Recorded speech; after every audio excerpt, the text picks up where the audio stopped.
சோதனை, வேதனை, கடும் துன்பம், கடும் பண நெருக்கடி, இதை எல்லாமே சாய்பாவை கும்பிடும்போது அதிகமாக இருந்துச்சுன்னா நீங்கள் சரியான திசையில் பயணம் செல்கிறீர்கள். இந்த நெருக்கடியான காலத்தில் நீங்கள் இவங்க கிட்ட இப்படி பேசினாதான் உங்கள் வாழ்க்கையில் பலன்கள் கிடைக்கும். இதுவரைக்கும் வரவு 100, செலவு 1,00,000. ஆனால் இனிமே வரவு 1,00,000, செலவு 100. புண்ணிய கணக்கை சொல்கிறேன், பாவ கணக்கும் சொல்கிறேன். இந்த கணக்கை தெரிஞ்சுக்கிட்டா எளிதில் வாழ்க்கையில் வெற்றி பெற முடியும். மதிப்பு மிக்க மனிதராக வாழணும் அப்படின்னா இந்த பதிவில் சொல்லப்பட்டதை முழு கவனத்தோட கேளுங்க.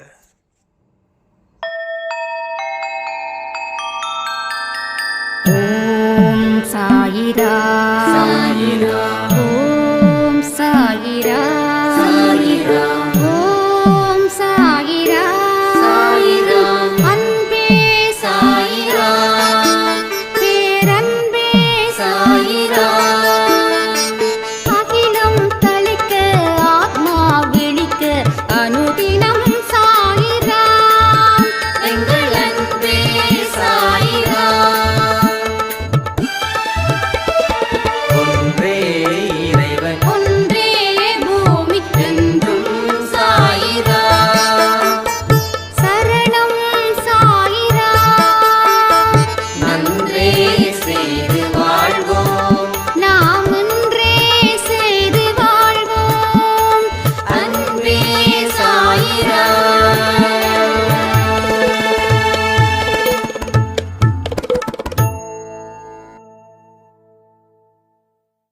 சாய்ராம்.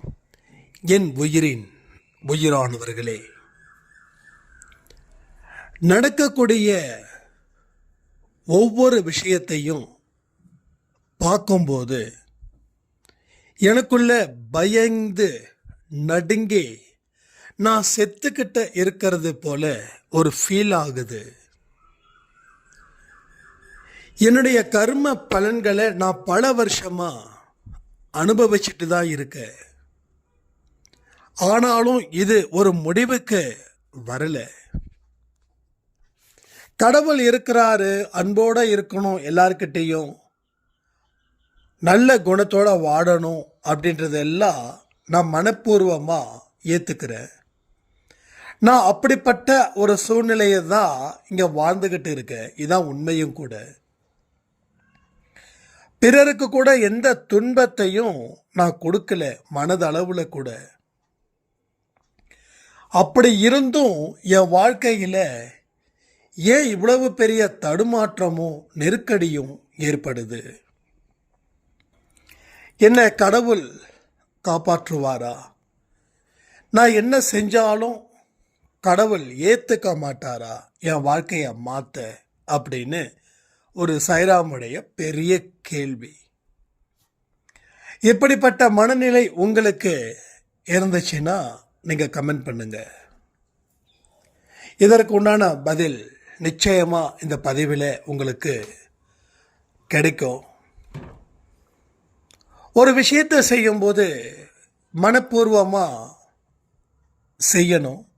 நீங்கள் செஞ்சும் உங்களுக்கு எந்த பிரச்சனைகள் இருக்குது அப்படின்னா அதுக்கு என்ன செய்யணும் அப்படின்றது தான் இந்த பதிவில் சொல்லக்கூடிய விஷயங்கள். உங்க வேதனை நிச்சயமா சாதாரண மனுஷனா இருக்கிற என்னாலேயே புரிஞ்சிக்கும் போது அகில உலகம் படைச்ச கடவுள் உங்க வேதனையை புரிஞ்சிக்க மாட்டாரா? அந்த வேதனையை குறைக்க மாட்டாரா? அந்த வேதனையை தீர்த்து சந்தோஷமான ஒரு சூழ்நிலையை உங்களுக்கு ஏற்படுத்த மாட்டாரா?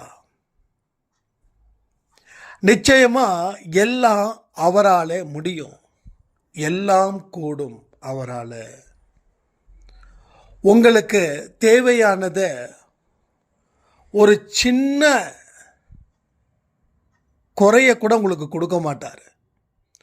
தேவையானது அத்தனையும் உங்களுக்கும் சரி உங்கள் குடும்பத்துக்கும் சரி அவர் நிச்சயமாக தருவார், தந்துதான் தீரணும்.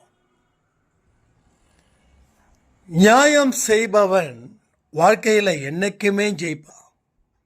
அநியாயம் செய்பவன் வாழ்க்கையில் தோப்பான். ஆனால் ஆரம்பத்தில் இவங்க வாழ்க்கை அவனுக்கு ஜெயிக்கிற மாதிரியும் இவனுக்கு தோக்கிற மாதிரியும் இருக்கும். அதாவது அநியாயம் செய்கிறவன் ஜெயிக்கிற மாதிரியும் நியாயம் செய்கிறவன் தோக்கிற மாதிரியும் இருக்கும். ஆனால் ஒவ்வொரு நெருக்கடியான நிலையிலையும் கடவுள் யாரை காப்பாத்துறாரு அப்படின்றது தான் மிக முக்கியம். இப்போ இந்த சாய்ராம் இந்த மாதிரி ஒரு கேள்வியை கேட்டாங்க. இதே போல இன்னொரு சாய்ராமும் ஒரு அற்புதத்தை சொன்னாங்க. கிட்டத்தட்ட எல்லாருமே வெறுத்தாங்க. கணவர் வெறுத்தாரு, அவங்க குழந்தைங்க வெறுத்தாங்க, பெத்தவங்க வெறுத்தாங்க, கூட பிறந்தவங்க வெறுத்தாங்க. வாழ்க்கை என்ன நடக்குமோ அப்படின்னு நரகத்தில் ஒருத்தவங்களோட வாழ்க்கையை கடவுள் சொர்க்கத்துக்கு அழைச்சிட்டு வந்து கொடுத்தாரு. அப்போ வேதனைகள் முடிவு பெறும் காலத்தில் அதனுடைய கடின போக்கு அதிகமாகும்னு சொல்லுவாங்க. வேதனைகள் முடியும் காலத்தில் அதனுடைய ஆதிக்கம் அதிகமாக இருக்குமா. அப்போ ஆதிக்கம் அதிகமாக இருக்குதுன்னு சொல்லி நாம் கை விட்டுட்டோம் அப்படின்னா நாம் பட்ட கஷ்டங்கள் எல்லாம் வீணாக போயிடும். அப்போது உங்களுக்கு தீவிரமான வேதனை ஒரு கட்டத்தில் ஏற்படுதுன்னா அங்கே ஏதோ ஒரு வேலை நடந்துக்கிட்டு இருக்குதுன்னு அர்த்தம். ஏதோ ஒரு விஷயம் அங்கே நடந்துக்கிட்டு இருக்குது. அதாவது மழையிலையும் பனியிலையும் வெயில்லையும் கிடந்த ஒரு பெரிய கல் சிற்பியோட கைக்கு வந்த உடனே அந்த சிற்பி அதை செதுக்குறா. அப்போ ஏற்கனவே அது வேதனையை அனுபவிக்குது. எதில்? மழையிலையும் வெயில்லையும் பனியிலையும் இருக்கிறதால அது வேதனையை அனுபவிச்சுட்டு இருக்குது.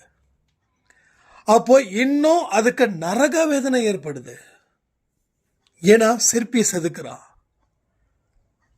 அப்போ இந்த கல்லை சிற்பி செதுக்கி அதே இடத்துல வைப்பானா, இல்லை செதுக்கினதுக்கு அப்புறம் அதுக்கு ஒரு உருவம் வரும், அந்த உருவம் எங்கே வைக்கணுமோ அங்கே வைப்பான். ஆக மொத்தம் அந்த கல் இந்த இடத்துல கிடைக்காது. எங்கே இருக்கும்? ஒன்று அது ஷோகேஸாக வீட்டுக்கு உள்ளே இருக்கும், இல்லை எல்லோரும் வணங்கக்கூடிய தெய்வமாக கருவறையில் இருக்கும். அப்போ அந்த வேதனை இத்தனை நாள் பட்டதோட இப்போ ஜாஸ்தி இருக்குதுன்னு அந்த சிற்பிக்கு தெரியல. செதுக்கி முடித்ததுக்கு அப்புறம்தான் அந்த சிற்பி அதை ஒரு இடத்துல கொடுக்கும்போது தான் அந்த இடத்துல இருக்கக்கூடிய மக்கள் அதை வியந்து ரசித்து அது மேலே மதிப்பு வச்சு 2 கைகளை கூப்பி கும்பிடும்போது தான் தெரியும் அந்த கல்லுக்கு தன்னை சிற்பி ஏன் கஷ்டப்பட்டு செதுக்கினா, எதற்காக அங்கே இந்த வழியை கொடுத்தா. அப்போது அந்த இடத்துல வழியை கொடுத்ததுக்கு காரணம் இந்த இடத்துக்கு வழி இல்லாமல் சகல மரியாதையோடையும் வாடணுன்றதுக்காக தான் சிற்பி எங்கே இருந்தாலும் நீ நல்லாருன்னு சொல்லி அந்த கல் அவனை வாழ்த்துது. அந்த சிற்பி தான் நம்ம சாயப்பா. அந்த கல் தான் நாம் பட்ட வேதனை. எப்போ அந்த பனியிலையும் வெயில்லையும் காஞ்சமே அது வேதனை. பட் அதை தாண்டி அவன் செதுக்கும் போது வந்த வேதனை ரொம்ப மோசமாக இருந்தது. தாங்கணும், இந்த இடத்துக்கு வந்தோம். அதே போல தான் நீங்களும் வேதனையை தாங்கிக்கோங்க. வேதனை எவ்வளவு பெரிய உக்கிரமாக இருந்தாலும் சரி, அதை பொருட்படுத்தாதீங்க. தாண்டி வாங்க, பல்ல கடிச்சுக்கிட்டே இருங்க. எல்லாமே சரியாக போகுது. குறித்த நாட்களுக்குள்ளேயே சரியாக போகுது. அப்போ அந்த சாய்ராமுடைய அற்புதம் என்ன தெரியுமா? அந்த சாய்ராம் கிட்டத்தட்ட சாகக்கூடிய ஒரு ஸ்டேஜ். எல்லாரும் கைவிட்டுட்டாங்களே, எப்படி வாழ முடியும்? எல்லா மனுஷங்களும் கை விரிச்சிட்டாங்க, கை விட்டுட்டாங்க. என் வீட்டு பக்கம் வரக்கூடாது, நான் உன்னை சேர்த்துக்க மாட்டேன், எங்கேயோ போ, எங்கேயோ கடந்து சாகு, நீ பண்ண அத்தனை விஷயத்துக்கும் நான் உங்களை ஏற்றுக்கணுமா அப்படின்னு. தப்பு பண்ணுறது மனுஷ இயல்பு. அப்போது குடும்பம் கைவிட்டுடுச்சுன்னா என்ன ஆகும்? அதுக்கப்புறம் முயற்சி பண்ணி தீவிரமாக 2 வருஷம் ரொம்ப கஷ்டப்பட்டு எந்த தவறையும் செய்யாமல் செய்த தவறுக்கு பிராயச்சித்தமாக நிறைய பேருக்கு உதவிகள் செய்து இன்றைக்கி சந்தோஷமாக வாழுறாங்க. இன்றைக்கி அவங்க கணவனும் அவங்க குழந்தையும் எங்கள் கூட வந்துருங்க அப்படின்னு சொல்லி கெஞ்சும் போது முடியாது அப்படின்னு சொல்லி பிடிவாதமாக நிற்கிறாங்க. நானும் எவ்வளவோ சொல்லி பார்த்துட்டேன், இல்லை மன்னிக்கணும், இல்லைண்ணா ரொம்ப வலிக்குது, ரொம்ப வலி, இந்த வலியோடு நான் மறுபடியும் போனால் எனக்கு கடந்த காலத்தில் இருக்கிற அந்த துன்பமெல்லாம் திருப்பி இவங்களை பார்க்கும்போது வந்துடுமோ அப்படின்னு.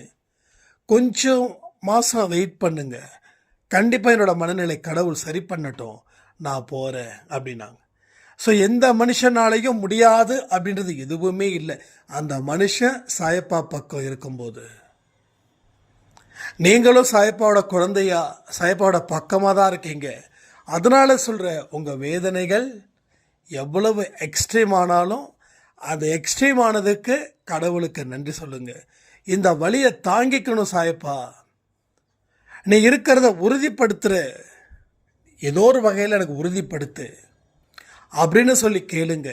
அவர் ஏதோ ஒரு திசையில் ஏதாவது ஒரு செய்தி மூலமாக, ஒரு செயல் மூலமாக, ஒரு உருவத்தின் மூலமாக, ஒரு எண்ணத்தின் மூலமாக அவர் உறுதிப்படுத்துவார். நீங்கள் ஜெயிப்பது நிஜம், மறந்துடாதீங்க.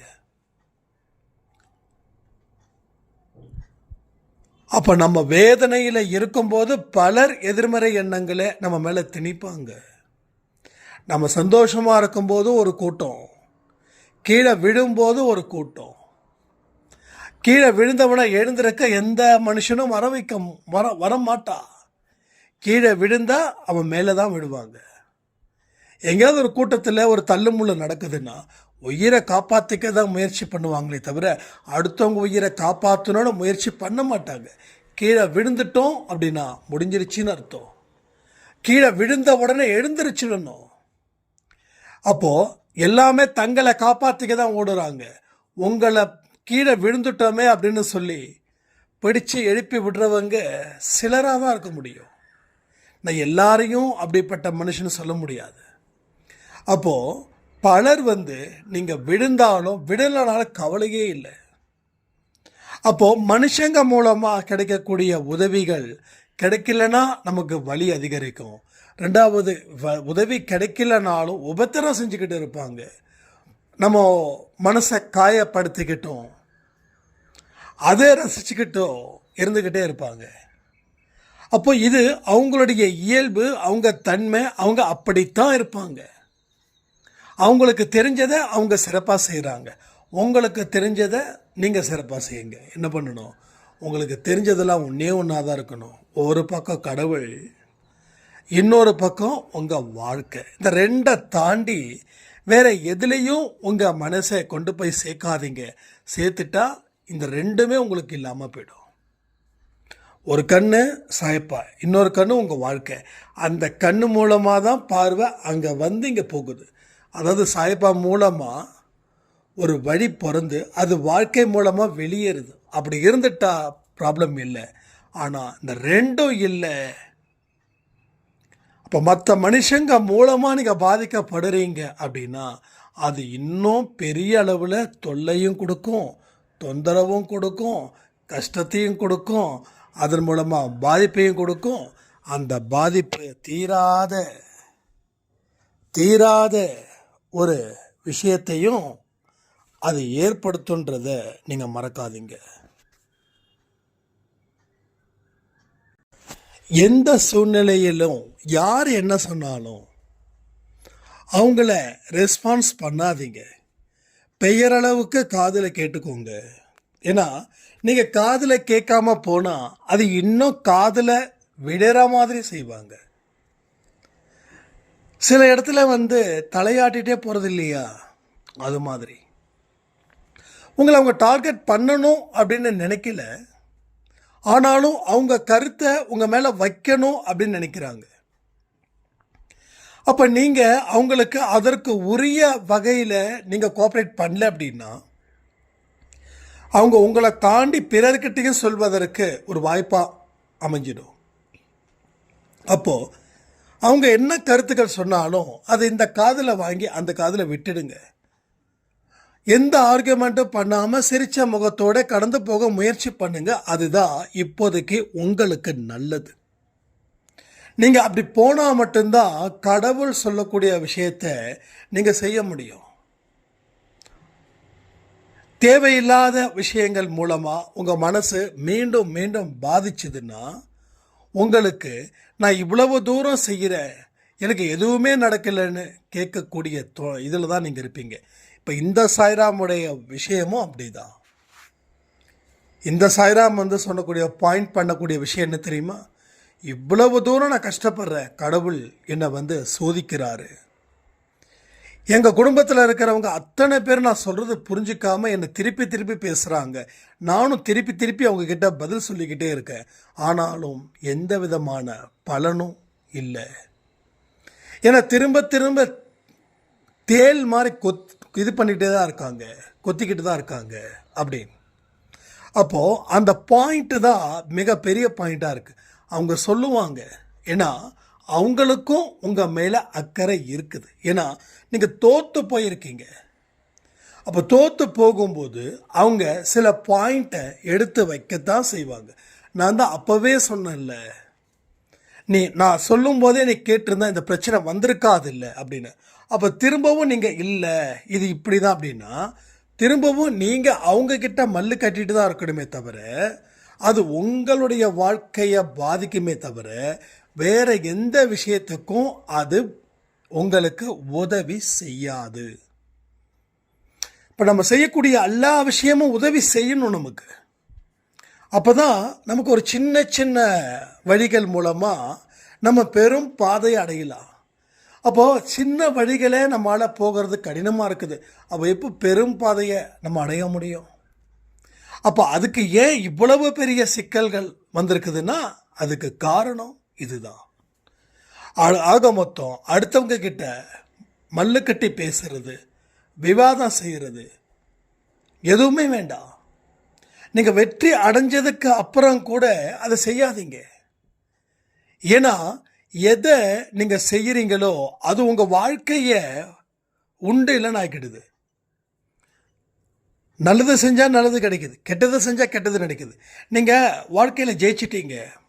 அப்போது ஒருத்தன் உங்கள் முன்னாடி தோற்று போயிட்டே இருக்கான், அவன் முன்னாடி நீங்கள் இப்படி சொன்னீங்கன்னா இப்போ உங்களுக்கு எப்படி மற்றவங்க அட்வைஸ் பண்ணுறாங்க அது உங்களுக்கு பிடிக்கலையோ அதே போல் அவங்களுக்கும் உங்கள் மேலே வெறுப்பு வரும்.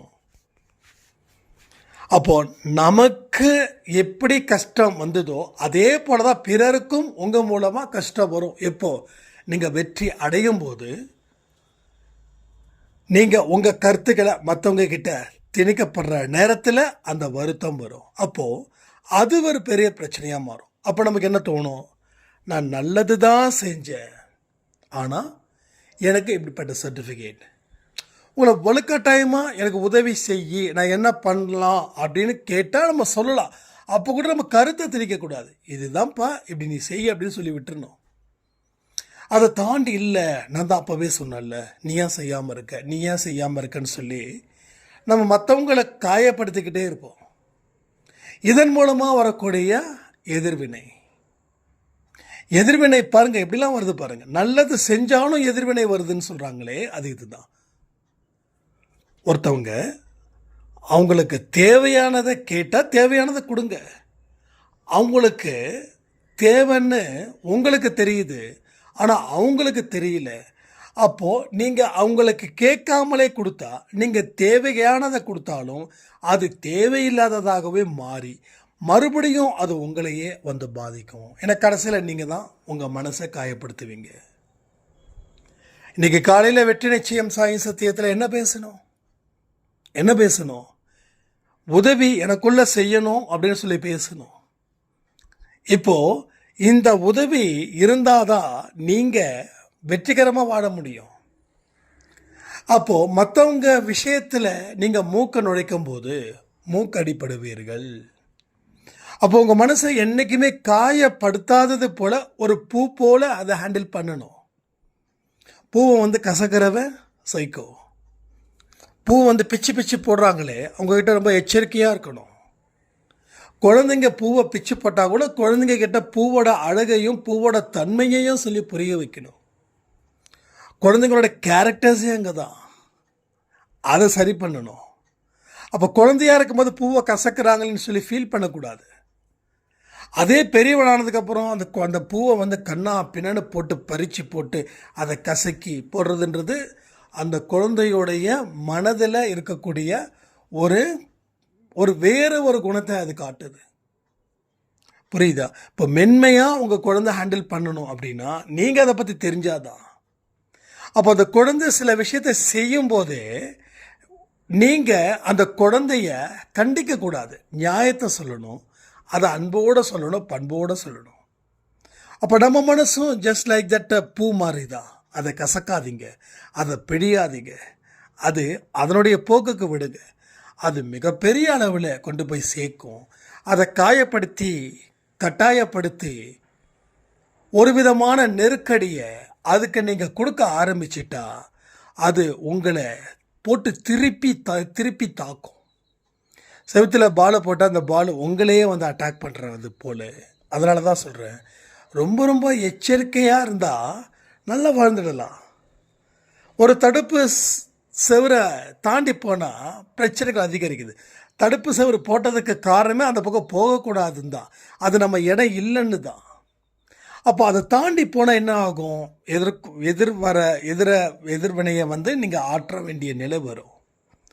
ஸோ உங்களுக்குள்ள லிமிட்டாக இருங்க, அதில் உங்களுக்கு சுதந்திரமும் கிடைக்கும்.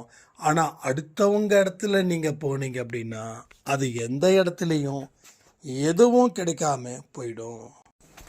எல்லா அற்புதங்களும் நடக்கணும், எல்லா ஆசீர்வாதங்களையும் பெறணும்.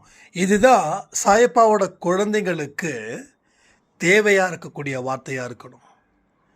எல்லா ஆசீர்வாதமும் எல்லா அற்புதங்களும் நடக்கணும். யாருக்காவது விருப்பம் இல்லையா இதெல்லாம் நடக்கக்கூடாதுன்னு?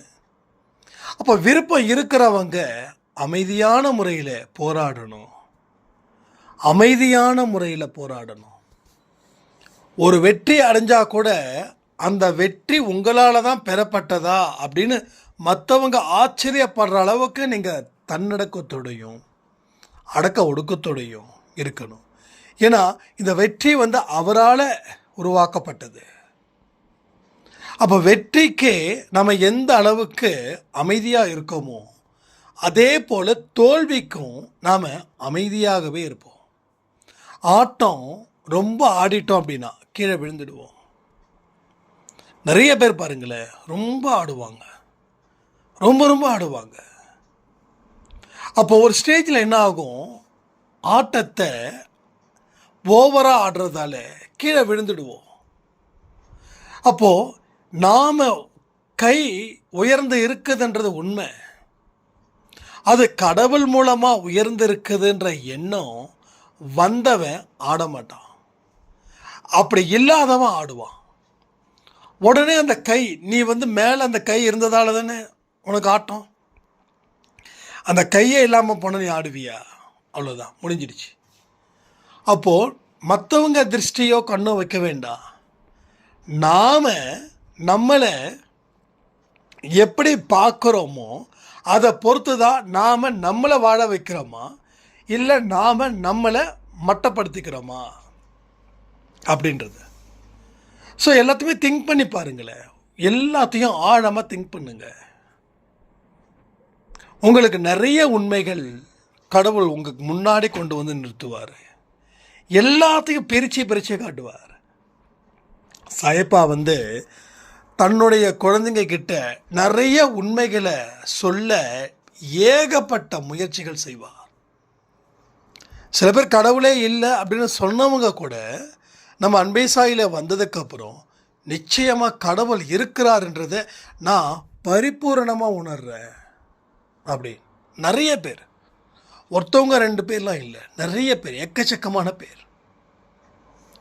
நீ உணர்தல் மூலமாக நன்மையை தான் அடைய போகிற.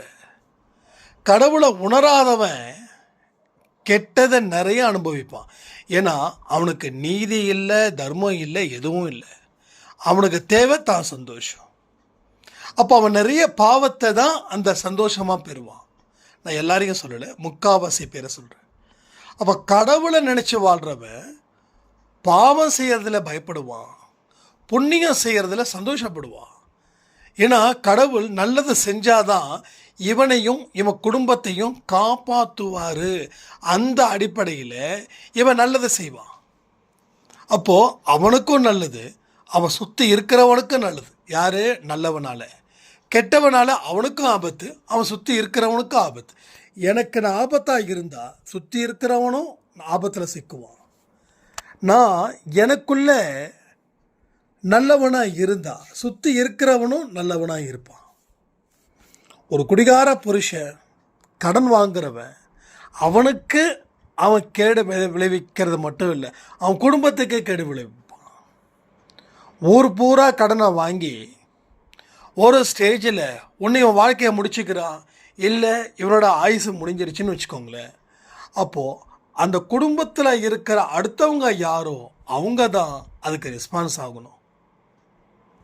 நான் நிறைய பதிவில் சொல்லியிருக்கேன், எத்தனையோ அனுபவங்கள். மனைவிக்கு தெரியாமல் கணவன் ஏகப்பட்ட இடத்துல கடன் வாங்கிறது, கடைசியில் கணவன் அந்த கடனால் வீட்டை விட்டு ஓடிடுறது, இல்லை ஏதாவது ஆபத்து காலத்தில் ஏதாவது நடந்துடுறது. உடனே அந்த மனுஷன் ஊரில் இல்லை ஏதோ இறந்துட்டாரு அப்படின்னு தெரிஞ்சதுக்கப்புறம் அந்த குடும்பத்துக்குள்ள படையெடுப்பாங்க. 10,000 வாங்கியிருப்பார், உன் புருஷன் 1 லட்சம் வாங்கினாரு, உன் புருஷன் 2 லட்சம் வாங்கினாரு, உன் புருஷன் 3 லட்சம் வாங்கினாரு.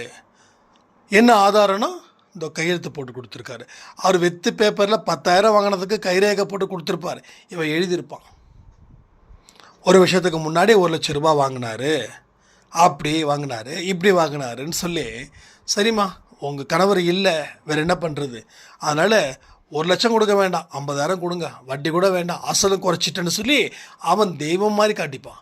ஆனால் இவர் வாங்கினது 10,000, அதுலேயும் லாபம் தான் பார்த்துருப்பான். ஸோ இப்படி இப்போது அவனால் அவனுக்கே ஆபத்து, அப்போ சுற்றி இருக்கிறவனும் ஆபத்து. இது ஒவ்வொரு கணவனும் புரிஞ்சு வச்சுக்கணும். நம்ம போனதுக்கப்புறம் நம்ம குடும்பம் பாதிக்கப்படுமே அப்படின்னு. அப்போது அவன் தன் நிலையை உணராமல் வாழ்க்கையை விளையாட்டாக எடுத்துக்கிட்டா அப்படின்னா அவனை நம்பி இருக்கிறவங்களும் அவனுக்கு நரகத்தை தான் கொடுக்க போகிறான். அப்போ இவனும் நரகத்தில் பதில் சொல்லி ஆகணும். ஒன்றை நம்பி குடும்பம் இருக்குது, அது நரகத்துக்கு போகுது. அப்போது அந்த குடும்பம் நரகத்துக்கு போகிறதுக்கு காரணம் நீ தான். அதனால் உனக்கும் நரகம் ஜாஸ்தி கிடைக்கும் அப்படின்னு. அப்போது எல்லா விஷயமும் கெட்டவன் அவனுக்கும் கெட்டவனாக இருக்கிறான், அவன் குடும்பத்துக்கும் கெட்டவனாக இருக்கிறான், அவன் சுற்றி இருக்கிறவனுக்கும் கெட்டவனாக இருக்கிறான். நல்லவன் அவனுக்கும் நல்லவனாக இருக்கான், அவன் சுற்றி இருக்கிறவனுக்கும் நல்லவனாக இருக்கான், அவன் நாட்டுக்கும் நல்லவனாக இருக்கான். அப்போ கடவுளுடைய தன்மையை உணர்ந்தவங்க நல்ல மனிதர்களாக இருக்கிறாங்க. கடவுளோட தன்மையை உணராதவர்களோ கேடுகட்ட மனிதனாக இருப்பதற்கு வாய்ப்புகள் அதிகம்னு சொல்லி இந்த பதிவை நான் முடிக்கிறேன். ஜெய் சாய்ராம்.